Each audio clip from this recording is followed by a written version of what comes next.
जय श्री श्याम सभी श्याम प्रेमियों को। कैसे हैं आप सभी? आशा करती हूँ बांके बिहारी जी की कृपा से आप सभी कुशल होंगे। आज मैं आपको जो कथा सुनाने जा रही हूँ वो है बरसाने की।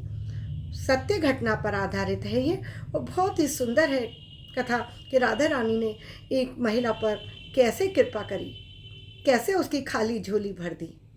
तो रमा नाम की एक स्त्री थी जो कि ब्रज में ही रहती थी। 5-6 साल उसके विवाह को हो गए लेकिन उसके कोई संतान नहीं हुई। एक बार राधा अष्टमी का उत्सव था तो सभी औरतें राधा रानी के दर्शन के लिए जा रही थी। उन्होंने उससे भी कहा रमा से कि तुम भी चलो हमारे साथ, तुम्हारी गोद भर देंगी। वो कभी घर से बाहर 5-7 दिन के लिए रही तो नहीं थी, तो उसने पति से और सास से अनुमति मांगने को कहा कि मैं अगर उन्होंने अनुमति दे दी तो मैं ज़रूर चलूँगी। उसने अपनी सास से और पति से कहा, राधे रानी की ऐसी कृपा हुई, उन्होंने भी उसको अनुमति दे दी कि जाओ तुम दर्शन कराओ। अब तो वो उसके मन में बस ये लग रहा था उसे जैसे कि अनुमति मिल गई कि राधे रानी ने ही मुझ पर कृपा करी है, अपने पास बुला रही हैं तो ज़रूर मेरी खाली झोली भी भर ही देंगी। जिस दिन उसे जाना था उसी दिन उसके पैर में चोट लग गई। चला भी नहीं जा रहा था, फिर भी वह स्त्रियों के साथ यात्रा पर निकल पड़ी। सारे रास्ते ट्रेन में राधा कृष्ण का ही नाम जाप कर रही थी। इस प्रकार सभी स्त्रियों के साथ वह बरसाना पहुंच गई। कब सभी नहा धोकर राधा जी के मंदिर में जाने के लिए तैयार हुई। राधा जी के महल में जब जाते हैं तो आपने देखा होगा ऊपर बहुत सारी सीढ़ियाँ चढ़नी पड़ती हैं। जैसे सीढ़ियाँ चढ़ने लगी वह स्त्रियाँ तो बोली, तुम लोग, रमा बोलती है कि तुम लोग आगे आगे चलो, मैं थोड़ा धीरे धीरे आऊँगी, मेरे पैर में चोट लगी है ना, तो तुम चलो, मैं आती हूँ पीछे पीछे। पैर में चोट लगने की वजह से उससे ठीक से चला भी तो नहीं जा रहा था। 2-4 सीढ़ियाँ चढ़ने के बाद ही उसके पाँव में बहुत दर्द होने लगा और वह ऐसा पैर मुड़ा कि नीचे गिरने लगी। तभी एक 7-8 साल की कन्या ने उसका हाथ पकड़ लिया।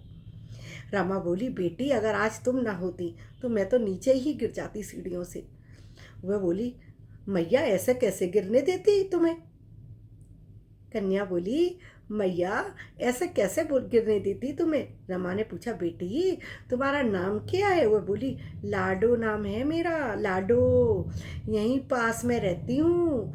वे दोनों सीढ़ियों पर ही बैठ गईं। लाडो कहने लगी, मैया मेरे लिए क्या लाई हो?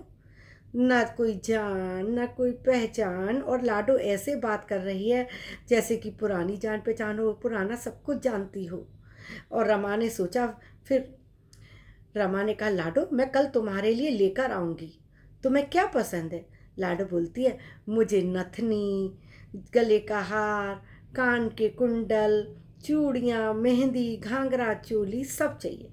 मतलब वस्त्र, घाघरा चोली और उसके साथ 16 श्रृंगार, सब कुछ चाहिए, सब कुछ लेके आना। इतना कहकर वह बालिका भाग गई।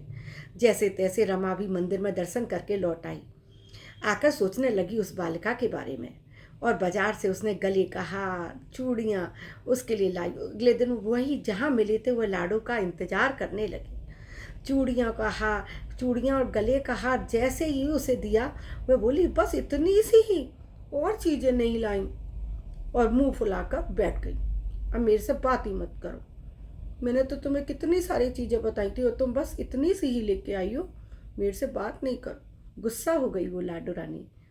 तब रमा बोली, अभी तो मैं यहाँ 8 दिन के लिए हूँ, रोज़ तुम्हारे लिए कुछ ना कुछ लेकर आऊँगी। यह सुनकर लाडो उसकी गोदी में बैठ गई और गले से चिपक गई। रमा तो रोने लगी, उसे जैसे लगा जैसे कि उसकी ही पुत्री है, उसे संतान मिल गई। खूब प्यार से उसके सिर पर हाथ फेरा, ऐसे ही फिर वह चली गई। रमा ने मंदिर से आकर घाघरा और चोली उसके लिए बनवाए, ऐसे ही रोज़ कुछ ना कुछ उसे देने लगती।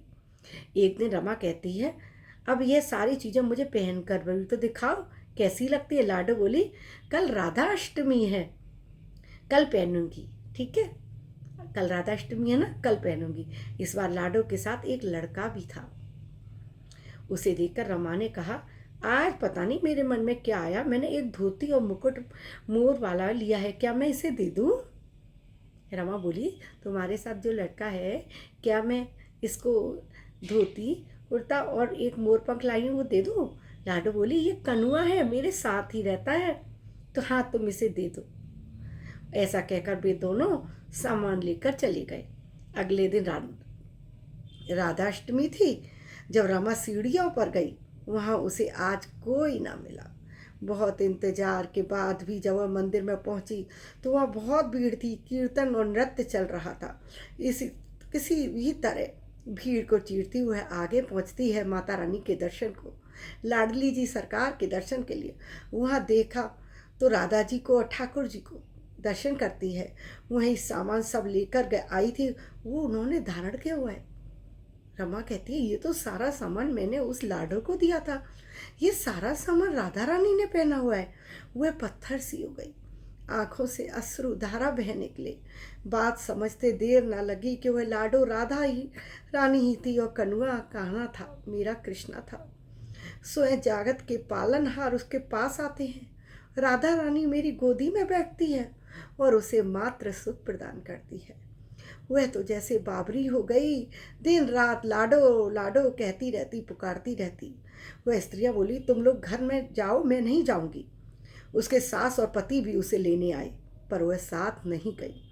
मेरी तो लाडो यहीं है, मैं नहीं जाऊंगी अब कहीं। अब तो प्रतिदिन वह सीढ़ियों पर बैठे बैठे आंसुओं से सीढ़ियां धोती रहती, पलकों से बुहारती। ऐसा करते करते उसे 30 बरस हो गए। एक दिन एक बालिका उसका हाथ पकड़कर ऊपर अटकाल पे ली गई। वहां जाकर बोलती है, लो आ गई तेरी लाडो। ऐसा कहकर बाएं फैलाकर रमा को बुलाने लगी और अपने गले लगा लिया। उस दिन रमा ऐसे गले लगी कि उसके पार्थिव शरीर को छोड़कर सदा के लिए अपने लाडो में समाहित हो गई। ऐसे मिले हैं दोनों गले, लाडली जी सरकार और रमा के। रमा अपने शरीर को वहीं छोड़ दिया और राधा रानी में उसकी ज्योत समा गई। इस घटना से हम सबको सीख मिलती है कि जो भी आशा करें, चाहे सकाम हो या निष्काम, केवल भगवान से ही करें। ये दुनिया झूठी दुनियादारी है, इससे हम कुछ भी आशा करेंगे वो कभी पूर्ति नहीं होगी। जो भी रिश्ता बनाना है भगवान से बनाओ, जो भी इच्छा करनी है भगवान से मांगो। हाथ फैलाना है तो भगवान के सामने, दुनिया के सामने नहीं। आशा करती हूँ मेरी ये कहानी आपको अच्छी लगी होगी, और आपको अच्छी लगी हो तो कृपया मेरे चैनल पर बने रहिएगा और चैनल को लाइक और सब्सक्राइब करना मत भूलिएगा। अभी के लिए विदा लेती हूँ। राधे राधे।